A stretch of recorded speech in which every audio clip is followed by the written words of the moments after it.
सादरम।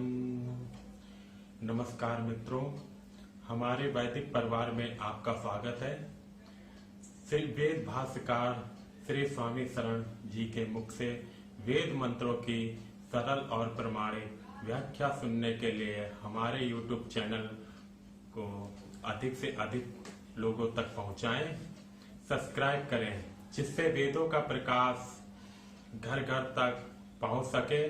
आप कमेंट कर प्रश्न भी कर सकते हैं, हम सब प्रमाण उत्तर अवश्य देंगे।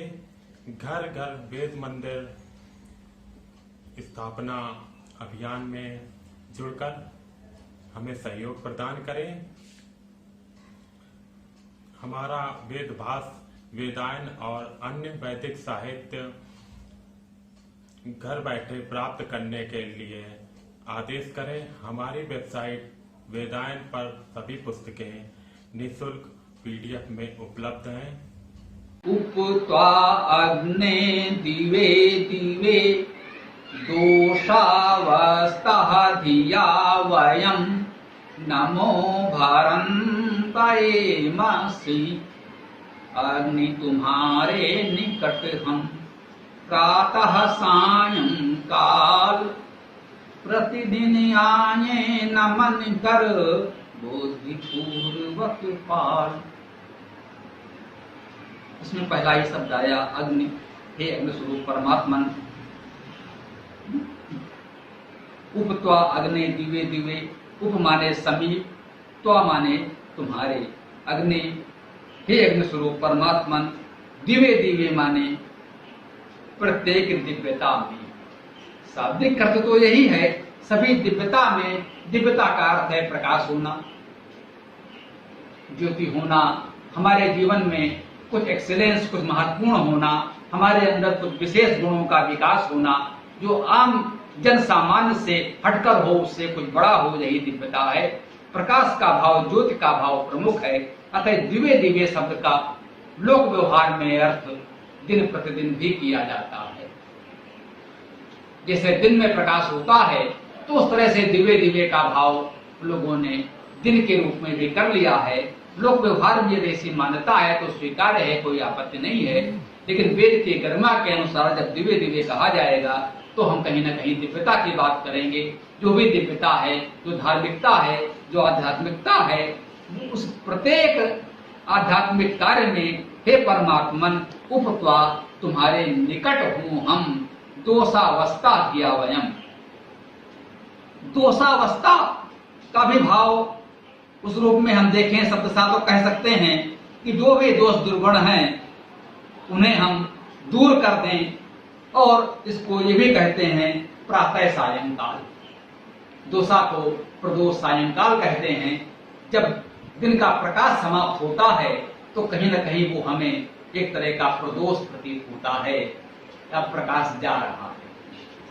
प्रकाश का अभाव ही तो दोष है, यही तो हमारे लिए दुर्गुण है, यही तो दुखद है। जब तक हम प्रकाश में होते हैं, आनंद में होते हैं, प्रकाश से दूर होते हैं, तो यही सबसे बड़ा दोष है। इस रूप में कहा गया संध्या काल को, प्रकाश के जाने के समय को, उसे हम प्रदोष काल कहते हैं। तो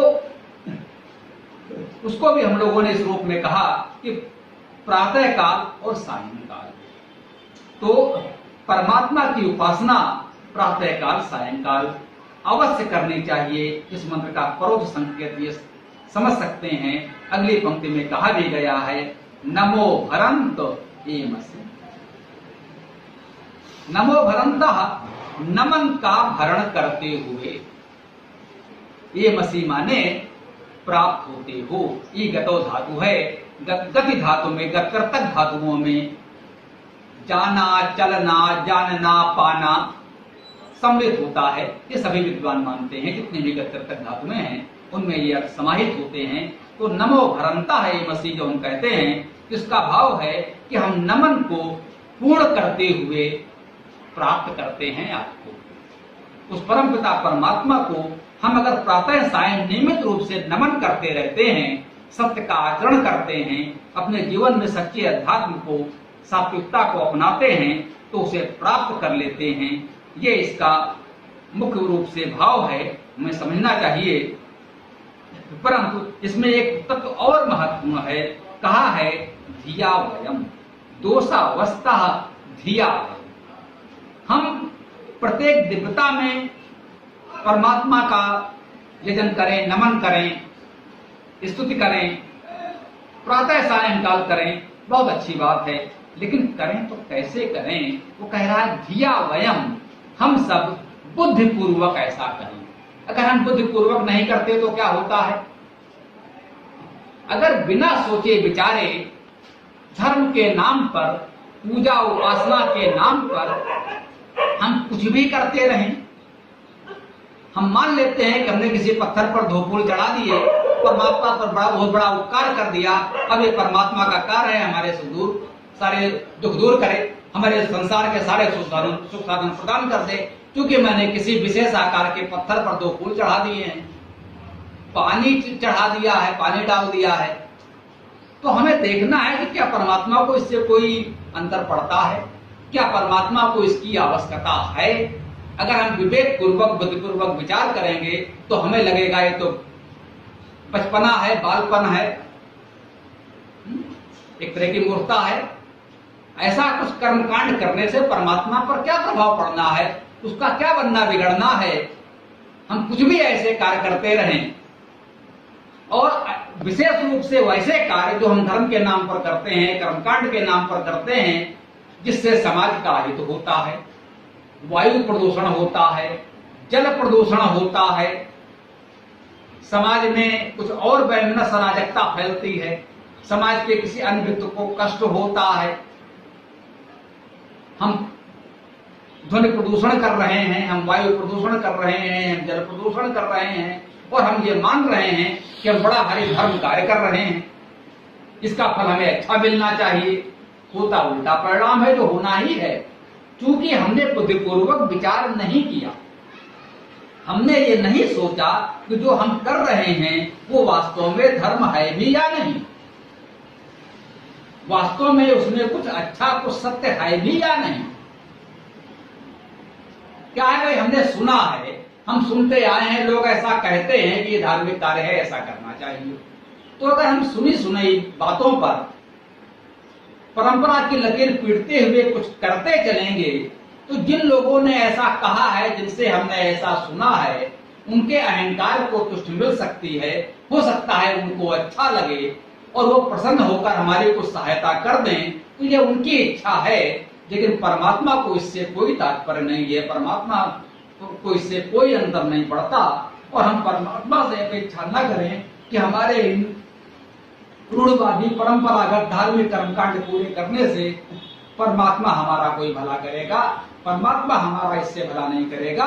परमात्मा का सामिप्य प्राप्त करना है, परमात्मा का सानिध्य प्राप्त करना है, परमात्मा के साथ जुड़ना है, तो हमें क्या करना होगा? हमें सत्य का पालन करना होगा।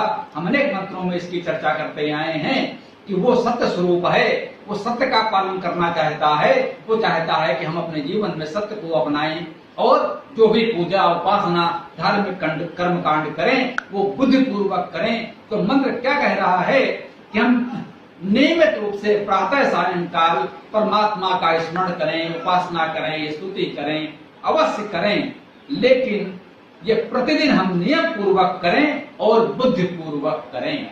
अगर बुद्धि पूर्वक करते हैं, विवेक सम्मत करते हैं, तो ये कार्य हमारे लिए उपयोगी है, उसका लाभ हमको मिलेगा, हमारे आसपास परिवेश के लोगों को मिलेगा, पूरे समाज को मिलेगा। लेकिन हम यदि बुद्धिपूर्वक कार्य नहीं करते, बुद्धिपूर्वक विचार नहीं करते, केवल सुनी सुनी बातों पर रूढ़वादी तरीके से लकीर पीटते रहते हैं, अंधविश्वास को अपनाते हैं और कुछ भी पूजा पाठ करके अपेक्षा करते हैं कि उससे परमात्मा हमारा भला कर दे, तो अंत में ये मरीचिका सिद्ध होगी, ये भ्रम सिद्ध होगा, इससे कोई लाभ नहीं होगा। बाद में हम परमात्मा को कोसते रह सकते हैं कि भाई हमने तो बहुत धर्म कार्य किए, हमने तो बहुत पूजा पाठ किया, हमने तो बहुत अनुष्ठान उपासना की, हमने इतना जप किया, हमने इतना यजन किया, हमने इतना मूल्यवान वस्तुएं आदि में जला डाली, लेकिन उससे हमें कोई लाभ नहीं हुआ, इससे लाभ नहीं होगा, उल्टे हानि अवश्य हो जाएगी।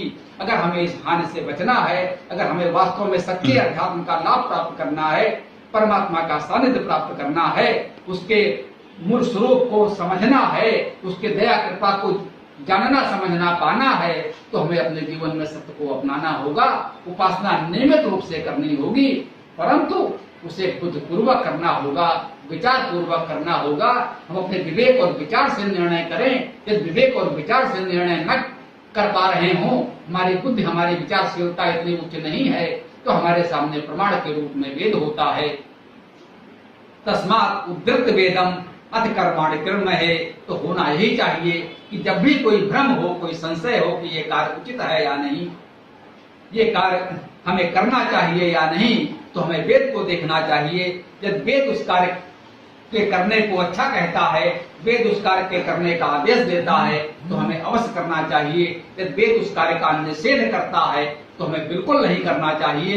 यदि वेद उस विषय में कुछ नहीं कहता है, कोई उसमें स्पष्ट दिशा निर्देश नहीं है, तो समझ ले हमें देश काल की परिस्थिति के अनुसार, जो भी हमारे सामने देश काल वातावरण है, जो परिस्थिति है, उसके अनुसार हमें अपने विवेक से, अपने और समाज के जो प्रबुद्ध लोग हैं, गुरुजन हैं, आचार्यगण हैं, वेद के विद्वान हैं, ऋषिगण हैं, उनसे परामर्श करके उनके विचारों के अनुसार निर्णय करना चाहिए कि क्या करना उचित है, क्या करना उचित नहीं है।